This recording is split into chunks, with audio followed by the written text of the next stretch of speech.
1 Timóteo 5,8 diz assim: mas se alguém não tem cuidado dos seus, e principalmente dos da sua família, negou a fé, e é pior do que o? Pior do que? Somente até aí. Glória a Deus, pode tomar o teu assento, glorificando e exaltando o nome do Senhor. Sentado, mas eu gostaria que você prestasse atenção, que eu quero ler de novo, que esse texto ele é muito especial e nós temos que guardar ele na tábua do nosso coração. Mas se alguém não tem cuidado dos seus, quer dizer, não tem cuidado da sua família, não tem cuidado dos filhos, você mulher não tem cuidado do esposo, você homem não tem cuidado da esposa, né? Você tem negado a fé e tem sido pior do que o infiel. Quer dizer, Deus, Ele acaba vendo você com um olhar diferente. Por isso que Deus, Ele instituiu a família. Sabendo disso, a família, ela é a base da sociedade. Porém, se a família sendo a base da sociedade, nós vimos muitas famílias em período de crise. Nós vemos muitas famílias em todas as camadas da sociedade. Nós vemos homens, mulheres, jovens, adolescentes, infelizmente, com dor no coração, mas eu vou te falar, com dor na alma, mas muitas pessoas têm perecido. Quantas famílias que você conhece, quantos lares que você conhece, que outra hora era um lar abençoado e hoje já é um lar destruído. Quantos casamentos que você conhece, ou talvez já passou pelo seu núcleo, talvez você até já orientou, você até já mentoreou, mas hoje já não se encontra juntos. Por que tem acontecido isso? Porque tem faltado o temor a Deus. As pessoas têm perdido o temor a Deus.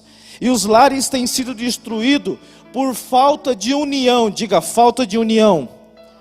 Você vê que, se você fazer uma retrospectiva e um pouco lá atrás, você vai ver que os seus pais, ou até mesmo os seus avós, eles tinham um hábito que hoje nós não temos. Vou te dar um exemplo.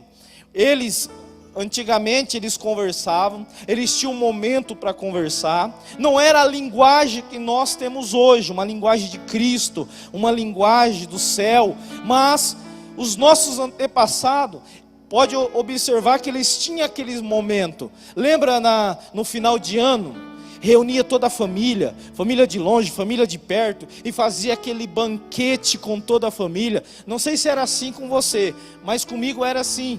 Fim de ano era uma alegria, e eu como criança, eu tinha uma expectativa, porque eu sabia que no final do ano eu ia tomar tubaína, porque tubaína era só final de ano, quem lembra?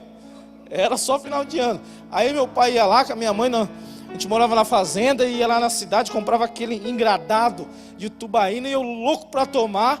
Aí minha mãe falava assim, não, é pro fim do ano, é pro Natal. Aquilo dava água na boca. Soda, lembra? Estou trazendo a raiz agora, hein? Soda, aquele que hoje eu nem sei o que é, mas a gente chamava de soda, né? Tubaína com paçoquinha. E aí reunia toda a família e ele contava história, que você sabe hoje que não tinha nada a ver, que história que era até mentira, mas tinha uma união. Hoje não, hoje as famílias têm tido uma união através das redes sociais. Hoje as mídias, hoje as redes sociais, ela tem ganhado território. Hoje há uma dificuldade da família se reunir. Há uma dificuldade do pai conversar com o filho, do filho conversar com o pai, porque o celular tem ganhado território. Olhando para tudo isso também, o ecocentrismo também tem destruído as famílias. As pessoas têm centralizado nela. Homens que têm centralizado a sua liderança, o seu comportamento dentro da sua casa, centralizado nele. Não só os homens, mas as mulheres. Hoje a nossa juventude, adolescente, jovem, se você parar para observar, eles querem fazer do jeito dele. Se é um ou outro, pelo menos que eu vejo, que chega no seu pai e na sua mãe e diz, bênção pai, bênção mãe. Hoje não tem mais isso. Hoje se marcar é o pai que tem que dar a bênção para o filho. há uma inversão de valores. Também a falta de amor, porque amor é o que? É sacrifício. Se eu amo a minha esposa, se eu amo as minhas filhas, se eu amo a minha família, automaticamente eu vou me sacrificar por eles. Eu vou renunciar certas coisas para me agradar a minha família. Por isso que Deus, Ele permitiu esse projeto para nós, e acredito que para o Brasil, que é o projeto Levando a Arca, porque é para justamente quebrar tudo isso, e as famílias terem temor a Ele, terem temor a Deus. Deus preparou para que você leve a arca para sua casa, que você compartilhe a palavra de Deus, justamente não é para a igreja, ou a visão, ela acrescentar números, nada disso. É Deus com o objetivo de gerar união na sua casa, é Deus com o objetivo de gerar transformação. Se eu perguntar para você aqui, eu tenho certeza que 80% vai levantar a mão, de pessoas aqui que já ouviram testemunho, de pessoas que entraram no núcleo e tiveram seu casamento restaurado, porta de emprego foram aberta, lares foram abençoados através do núcleo. Só que não há limite para nosso Deus, sim ou não? Não há limite. Deus, Ele quer abençoar não só os lares dos membros e da família IJCP. Deus, Ele quer expandir as suas bênçãos, Ele quer derramar as bênçãos, porque hoje dentro dos lares são homens e mulheres que já não respeitam mais, que já não seguem a palavra de Deus, o temor já tem saído do coração das pessoas, aleluia. Hoje, se você parar e olhar em sua volta, talvez você conheça alguém que não tem mais temor, que o filho, ele acaba fazendo uma relação sexual fora do casamento, na sua juventude, na sua adolescência, dentro do seu teto, e para muitas famílias é algo normal, é algo simples, não é algo normal, é namorado, mas está trazendo maldição, e o temor, aquilo que era para você colocar ordem, está acontecendo uma desordem. Aleluia. Em meio disso, nós precisamos entender de como ter um lar abençoado. Porque muitos lares deveria ser um pedacinho do céu, mas infelizmente tem sido um pedacinho do inferno. Diga misericórdia. Porque talvez você conheça lares que era para ser um pedacinho do céu. Era um pedacinho. Pastor, o que é um pedacinho do céu? É paz, é amor, é alegria, é felicidade. Isso é o céu, é adoração que nós aprendemos ontem. Isso é um pedacinho do céu. Mas infelizmente lares têm sido um pedacinho do inferno. Discussão, contenda, traição, desrespeito, falta de temor a Deus. Mas Deus hoje vai te dar algumas orientações para você ter um lar abençoado em nome de Jesus, amém? Aleluia, glória a Deus. Como saber se estou cuidando da minha família? Porque diante do que eu ouvi, eu preciso fazer uma autoanálise de mim. Eu preciso parar de olhar para o irmão, parar de olhar para a irmã e começar a olhar para dentro de mim. Eu gostaria que você levasse o seu pensamento lá para a sua casa, lá para os seus filhos, para a tua família, e você começasse a fazer uma autoanálise. Como eu estou cuidando da minha família? Porque cuidar da família, em primeiro lugar, é prover o sustento das coisas básicas. Roupa, alimento. Isso é um cuidado natural que eu já tenho que ter. Será que eu estou tendo esse cuidado? Ou será que eu estou pensando só em mim? Será que eu só penso nas minhas roupas? De vir para o culto bonito, que minha esposa, que minhas filhas, deixa lá, se vira. O importante é eu e bonito. Isso é cuidar da família. Cuidar da família não é somente também isso, mas é cuidar da saúde emocional e do espiritual. Você sabia que quando uma família ela se une para orar, ela tem mais força no mundo espiritual?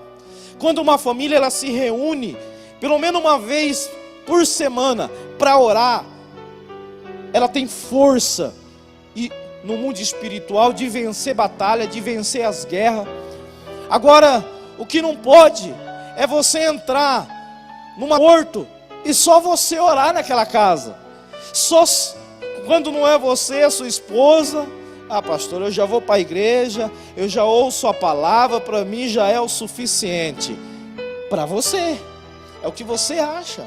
Mas Deus, Ele quer que você crie hábitos, que você desenvolva uma oração.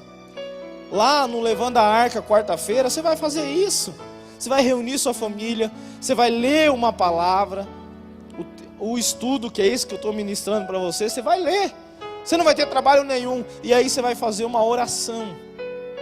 E talvez seja uma oração aos seus olhos simples, mas é uma oração que vai gerar tantos frutos, que vai gerar tantas bênçãos. Sabe por quê? Porque a família está unida em oração, porque a família está criando força, chamado oração.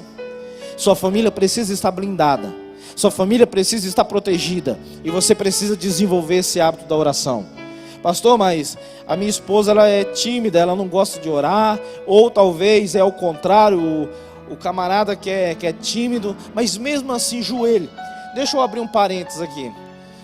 Quando eu comecei para a igreja, e eu ouvia os ministros pregarem no altar e dizer assim: você precisa orar junto com a sua família, você precisa estar junto com a sua família, crie mais força, ore junto.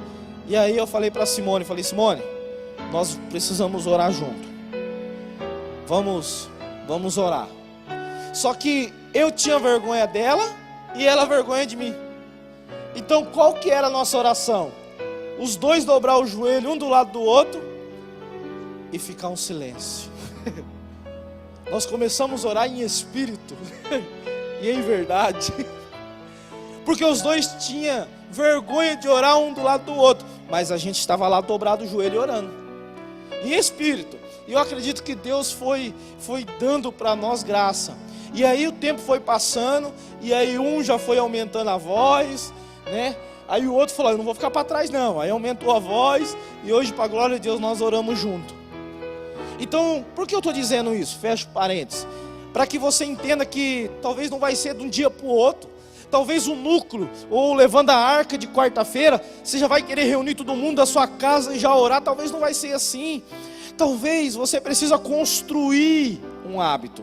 Talvez você precisa construir esse momento de você chamar os seus filhos, de você orar por eles, de você colocar a mão naquela moringa grande dele lá e falar: Senhor, que põe as duas mãos, que é grande, e ora, abençoando. Aleluia. Pastor, eu já tenho que fazer? Não sei, se você sentir no coração, faça. Mas eu quero que você entenda que você precisa desenvolver novos, diga, hábitos. Novos hábitos, que não é de um dia para o outro, mas que você pode começar através desse projeto, que você pode começar através do Levando a Arca. Não dá mais só você orar naquela casa. Não dá mais só para você, homem, orar dentro daquela casa. Não dá mais só para você, mulher, orar. Jesus quer que toda a família ore junto. Crie estrutura através da oração. Crie estrutura através da oração. E aí sim, aquilo que está travado começa a destravar. E aí com certeza você vai poder levantar a sua mão, aleluia, chegar num culto e dizer: eu e minha casa serviremos ao Senhor. Eu e minha casa serviremos ao Senhor. Pastor, eu e minha casa, nós já servimos ao Senhor. Nós já servimos, eu estou tão feliz. Mas é só o começo do que Deus tem. Isso é só o começo do que Deus tem para nossas vidas. O segredo agora é eu começar a dar passos mais largos. Aleluia. É você começar a dar passos a mais. Pastor, eu estou num nível de oração, eu estou num nível ali junto com a minha família, eu até oro, mas agora é hora de você começar a dar passos maiores, é hora de você começar a avançar, é hora de você começar a viver algo novo, e você vai começar, não é quarta, você já está começando, é no dia de hoje, em nome de Jesus. Quantos crerem? Você crê, querido, que você não está aqui por acaso? Você crê que você nem queria estar aqui, mas você está aqui porque Deus te trouxe com o objetivo de salvar a sua casa? Sabe qual que é a nossa oração? Mas por muito tempo a minha oração era: Senhor, converte o meu marido. O seu, né? Meu não, o seu. Converte a esposa, converte o filho, converte o primo, converte até o cachorrinho, converte. Por muito tempo eu orei assim, mas eu aprendi que a salvação ela vai além de se converter a alguém. Então quando eu vou orar por alguém, que eu vejo que precisa se lançar nos braços de Jesus, eu começo a orar: Jesus, salva essa pessoa, salva ela, Jesus. Não apenas cura ela não, não apenas liberta ela do vício não, salva ela, Jesus, salva. Quarta-feira, talvez na hora do núcleo, ou depois ou antes, eu te oriento a você fazer essa oração e dizer: Senhor, salva a minha casa, salva o meu marido, salva a minha esposa, salva a minha família. Mas eu não estou falando essa oração só de palavras verbalizadas somente, não, é você entrar em guerra. Queridos, nós estamos em guerra. Diga: eu estou em guerra. Efésios capítulo 6, verso 10. A nossa luta não é contra carne nem sangue, mas sim contra principado, potestade, hoste espiritual da maldade que anda nos lugares celestiais. A sua luta não é contra as pessoas da sua família.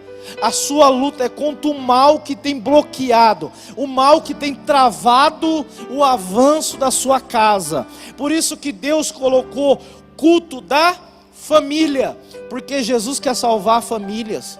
Jesus quer salvar a sua casa. Jesus quer salvar pessoas. Aleluia, Jesus quer salvar.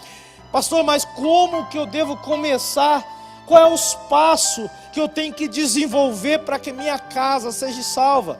Olha o que o texto sagrado diz no livro de Colossenses, capítulo 4 e o verso 6. O seu falar seja sempre agradável e temperada com sal, para que saiba como responder a cada um. Eu preciso desenvolver uma linguagem. Eu preciso mudar minha linguagem dentro da minha casa.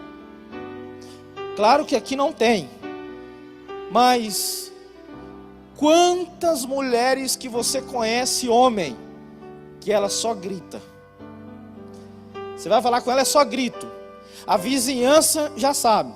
O camarada vai entregar a pizza ou o lanche, aí ele fica meio perdido. Aí ele encontra o vizinho, ele fala: tô procurando fulano, tal. Aí o vizinho fala: a corneta.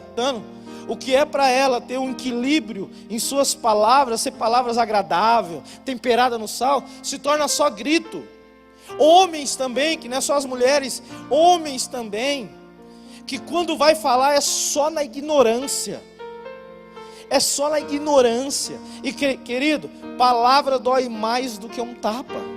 Então nós temos que ter um equilíbrio nas nossas palavras. Nós temos que saber falar.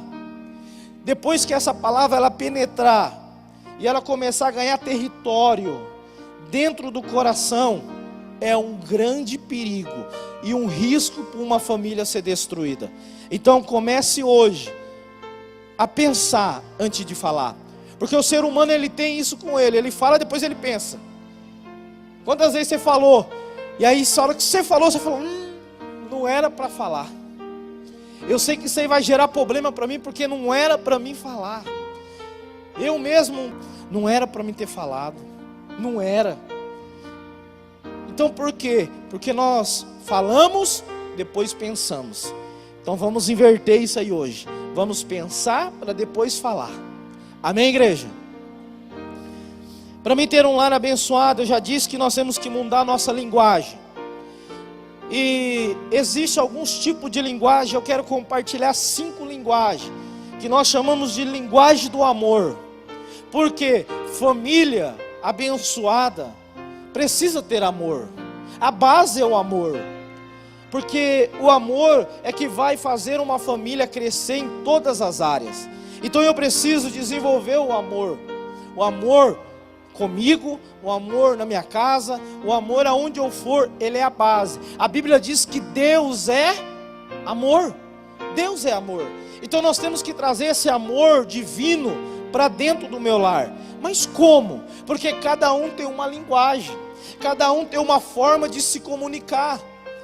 Cada um tem uma forma de se comunicar. Cada um tem um estilo de se comunicar. Nós temos um novo material aí que está para sair, e de casais, e nós falamos sobre comportamento.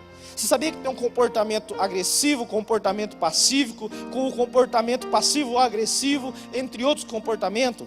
E dentro da sua casa acontece isso. Dentro da sua casa tem esse tipo de comportamento, mas eu preciso saber lidar. E eu quero compartilhar 5. Primeira linguagem de amor que você precisa desenvolver é algo chamado toque físico. Diga, toque físico. Esse toque físico é aquele cafuné, você que é casado. É aquele aperto de mão. Sabe aquele aperto de mão? Sabe aquele momento que você chama seu filho para perto e diz, deixa eu te abraçar. Você pegar sua esposa, ou você, mulher, pegar sua esposa e falar, vem aqui, amorzão, deixa eu te abraçar, deixa eu te sentir. Isso é o toque físico. O toque físico hoje tem sido entre o ser humano e o iPad, o ser humano e o computador, o ser humano e o joguinho, o ser humano e isso. Mas o toque físico tem desaparecido. Então, você precisa desenvolver esse toque físico. Pastor, mas estamos em pandemia. Mas é sua família, querido. Eu não estou falando que você tem que ser na igreja com o irmão, com o ciclano. Não, estou dizendo na sua família. Eu estou falando para você desenvolver esse toque físico na sua casa. Pensa de dar um abraço e um beijo no seu próprio filho. Tem uma dificuldade imensa, porque houve um distanciamento e nós precisamos quebrar isso. O lar precisa ter toque físico. Você precisa abraçar seu filho. Você precisa desenvolver a paternidade. Você precisa sentir o cheiro do seu filho. Você precisa sentir o cheiro da pessoa que Deus te deu para você viver o resto da sua vida nessa terra. Então nós precisamos desenvolver esse toque físico. Nós precisamos desenvolver dentro da nossa casa. Aleluia. O diabo, ele tem colocado pensamento na vida de muitas famílias. Há um ano atrás aproximadamente, eu atendi um camarada, um rapaz. Ele não é da nossa igreja.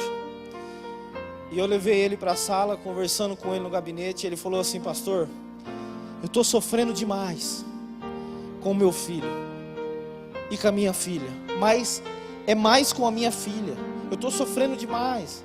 Eu falei: mas qual é o seu sofrimento? Por que você está sofrendo demais? Sabe por quê, pastor? Porque eu não consigo abraçar a minha filha. Eu tenho um sentimento que se eu abraçar e as pessoas verem, vão dizer que eu estou querendo estrupar minha filha. Então eu não abraço, mas eu estou sofrendo, porque eu quero sentir o cheiro dela. Eu quero sentir. Eu quero estar perto dela. E aí eu não vou entrar nesse assunto, mas hoje ela seguia, né, esse segmento. Mas você vê que o diabo, ele coloca pensamentos para que nós venhamos ter certas ações que afasta a família, que afasta a família, e a família é a base da sociedade. Porque eu sempre falo que a família é a base da sociedade, porque a sua família reflete na sociedade. Vou te dar um exemplo. Se você conhece alguém que às vezes é usuário de droga, automaticamente, não todos os casos, mas a maioria, esse usuário de droga, ele vai sair para a sociedade, para furtar. Ele vai sair da casa e vai para a sociedade para furtar, para sustentar o seu vício. Então com isso ele entrou o quê? Na sociedade. Então família é a base da sociedade.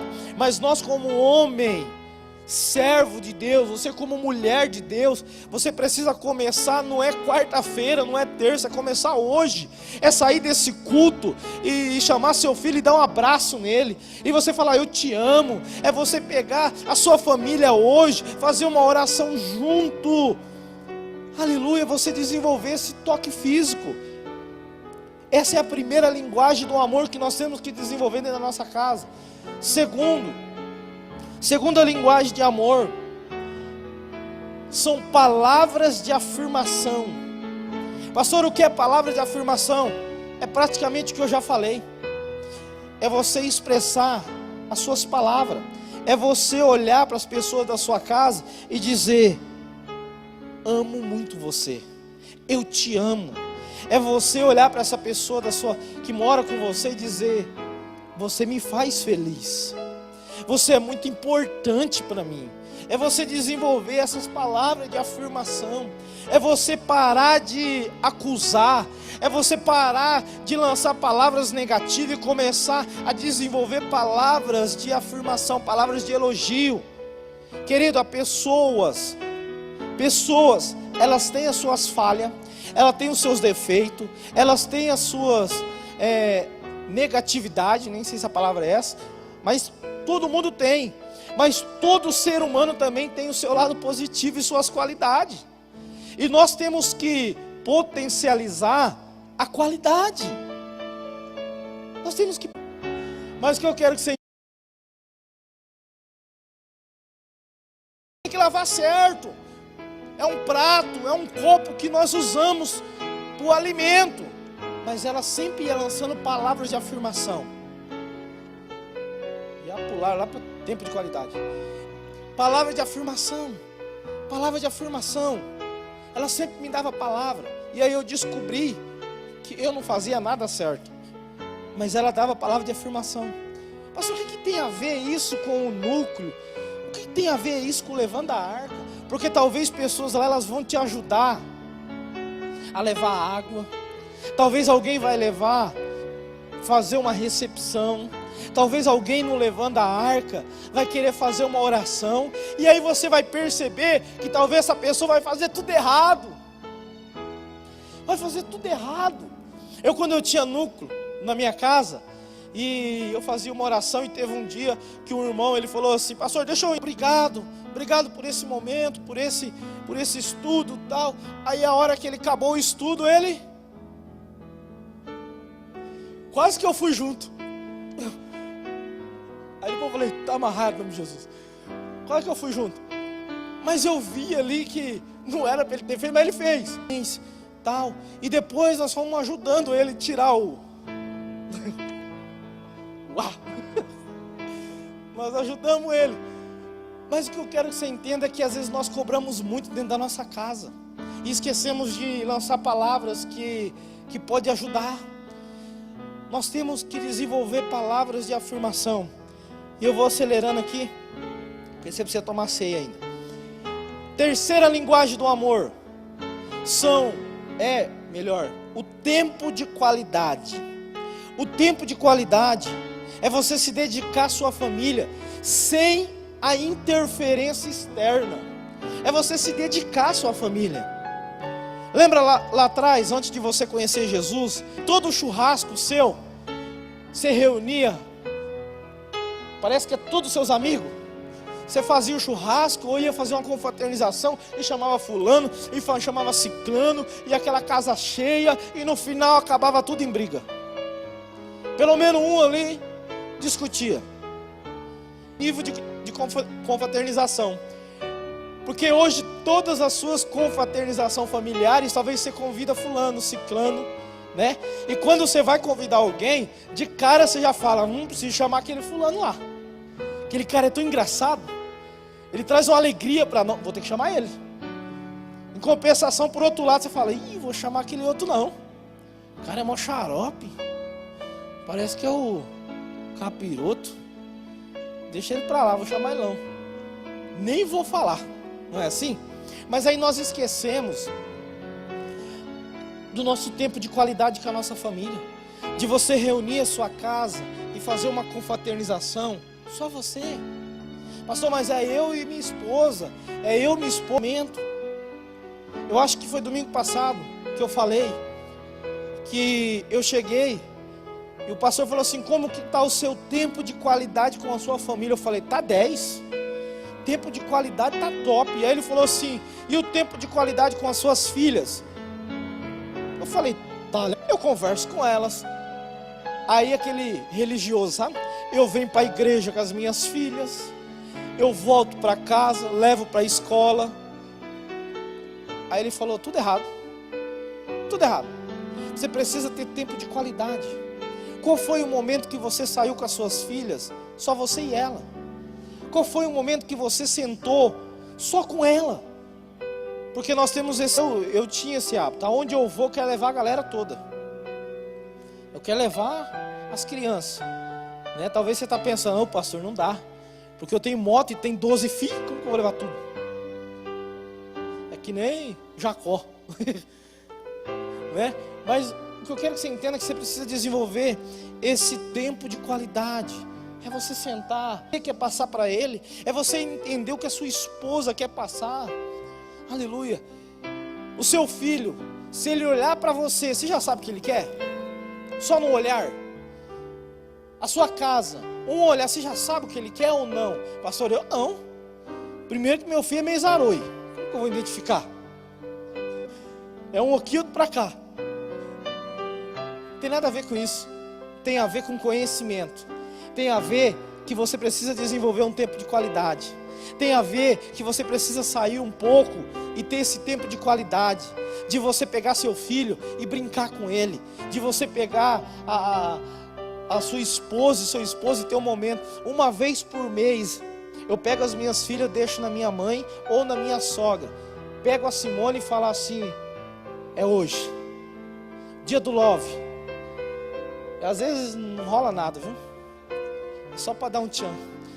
Mas eu saio com ela, entendeu? A gente vai tomar um sorvete junto, a gente vai bater um papo.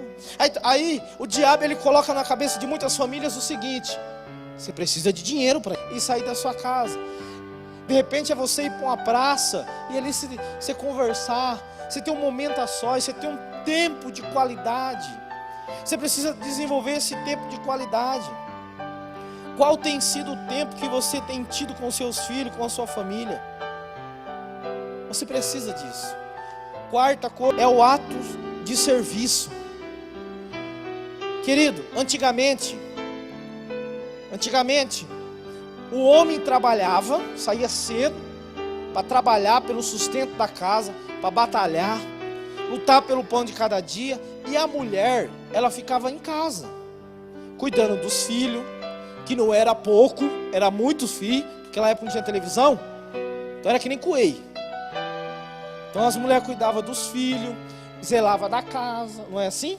Mas hoje, o século 21 mudou. Hoje a mulher trabalha em 2 serviços. Ela trabalha dentro da sua casa e trabalha fora de casa. E aí, agora eu vou até centralizar um pouco nos homens. Se nós homens não ajudarmos a nossa esposa, vai sobrecarregar elas. Então nós temos que dividir as tarefas domésticas. Não é só você que tem que fazer. Em casa é só eu que faço. Claro que não. Você tem que delegar a função. Pastor, eu tenho um filho lá de 10 anos, 9 anos. Eu tenho uma menina de 9 anos. Delega a função. Ela tem que fazer algo. Claro que dentro da estrutura dela. Você não vai pegar uma criança e tacar serviço pesado, né, Inaís? Mas você tem que ensinar ela. Você tem que dar já algumas responsabilidades. Então, eu tenho que ajudar, eu tenho que dividir as tarefas. E com isso, o amor só tem a crescer e a sua família se torna uma família abençoada, um lar abençoado. Porque quem não gosta de ajuda? Primeiro que mais tempo você vai ter, porque as coisas vão ser mais rápido. Não é assim? Vai ser mais rápido. Eu resolvi pintar a casa lá onde eu moro. E aí eu tô lá, peguei o rolo e a minha geração sentada olhando. Falei, não, todo mundo trabalhar. Cada um pegou um pincelzinho, foi festa, foi só alegria. e as crianças fazendo o rodapé. Eu falei, mas já leva um paninho, porque se cair você já limpa. E o rodapé, e ali nós damos risada e pintando, cada um dividindo a sua tarefa. Querido, você vai ver que a sua família vai ser uma família mais saudável. E estou falando dentro da sua casa, mas dentro da igreja também é assim, por experiência própria. Eu falei para minha filha assim, a partir de hoje, você é funcionária do Ministério de Casais. A Esteva, ela falou, como assim, pai? Você vai trabalhar nas mídias, eu te mando as frases e você faz as artes para nós soltar nas redes. Então você já vai ver aí algumas artes aí. Se for bonita, fui eu que fiz. Se for feia, foi ela. Brincadeira. Mas você precisa dividir as tarefas. E quinta coisa, quinta linguagem do amor é o presente. Presente. Quem aqui não gosta de ganhar presente? Eu gosto. Todo mundo gosta de ganhar um presente. E quando você dá um presente para alguém, ou você recebe presente de alguém, é tão gostoso e dá aquele sentimento, poxa, a pessoa lembrou de mim. A pessoa lembrou de mim. Que seja algo simples, mas aquela pessoa lembrou de mim. Aquela pessoa lembrou de mim, né? Fizeram uma surpresa no culto da manhã aqui quarta-feira para mim que eu nem imaginava. Me enganaram certinho. E aí me deram um presente no meu aniversário. Eu saí dali tão alegre e falei, poxa, lembraram de mim. Lembraram de mim. Então o seu filho, as pessoas da sua casa também querem ter esse sentimento. Meu pai lembrou de mim, minha mãe lembrou de mim, minha esposa lembrou de mim. Então nós temos que desenvolver o hábito de dar presente, mas dar sem querer nada em troca. Eu não posso que eu vou dar para ganhar, não é assim, sem eu querer nada em troca. Porque o presente significa que você lembra daquela pessoa. É um gesto de amor. E o seu lar precisa desenvolver. Qual foi a última vez que você presenteou as pessoas da sua casa? Pastor, o negócio está feio. Não tem condição para me ficar dando presente assim. Mas existem datas comemorativas que você precisa lembrar. Existem datas que você precisa lembrar. Você precisa honrar as pessoas da sua casa. Você precisa, porque faz parte da linguagem do amor. Dia do aniversário, dia de casamento, dia do batismo. Aquele dia você tem que comemorar, porque foi o dia que você teve um encontro com Jesus, que você se tornou uma nova criatura em Cristo Jesus. Então nós temos que comemorar. E presente, querido, não tem nada a ver com dinheiro. Faz parte, mas não é o principal. Aniversário de casamento. Não sei se foi aniversário de casamento ou foi dia dos namorados. Eu não tinha R$1 no bolso. Eu falei, eu preciso fazer alguma coisa para minha gordinha. Não pode passar em branco. Preciso fazer alguma coisa. Eu falei, mas eu vou fazer o quê? Aí o que eu fiz? Entrei lá no quarto e comecei a escrever uma carta para ela. Sabe aquela carta melancosa? Aquela carta mais melancosa, mais com sentimento. Você expressando seu sentimento. E eu agradecendo por ela fazer parte da minha vida. E eu comecei a escrever. E eu escrevi. E eu falei, e agora? Eu escrevi, mas e agora? Aí deu um insight, falei, quer saber uma coisa? Coloquei no envelope, coloquei na gaveta, que eu sei que todos os dias ela vai abrir aquela gaveta. E ela foi, abriu a gaveta, pegou aquela carta, sem saber que tinha sido, e começou a ler, os olhos começaram a encher de lágrimas, e eu comemorando, porque eu não tinha R$1, era a opção que eu tinha. E ela leu, e ela veio, obrigado, e só para você ficar com inveja, foi uma noite de love. Foi uma benção. Simples presente. Um presente custou o quê? Um pouquinho de tinta na caneta e uma folha. E eu expressei. Então, querido, eu não sei o que Deus vai ministrar no seu coração, mas desenvolva a dar presente para as pessoas, porque a maior presente que você tem está dentro da sua casa. E você precisa honrar essas pessoas. Honre. Se existe amigos lá fora, existe. Existe parceiro lá fora, existe irmão, irmã de Deus que vai estar com você. Mas os principais é da sua casa. Os principal é da sua casa. E eu encerro lendo com você novamente. Estão treinados, hein? Eu encerro 1 Timóteo 5,8. Mas se alguém não tem cuidado dos seus, e principalmente dos da sua família, negou a fé, e é pior do que o infiel.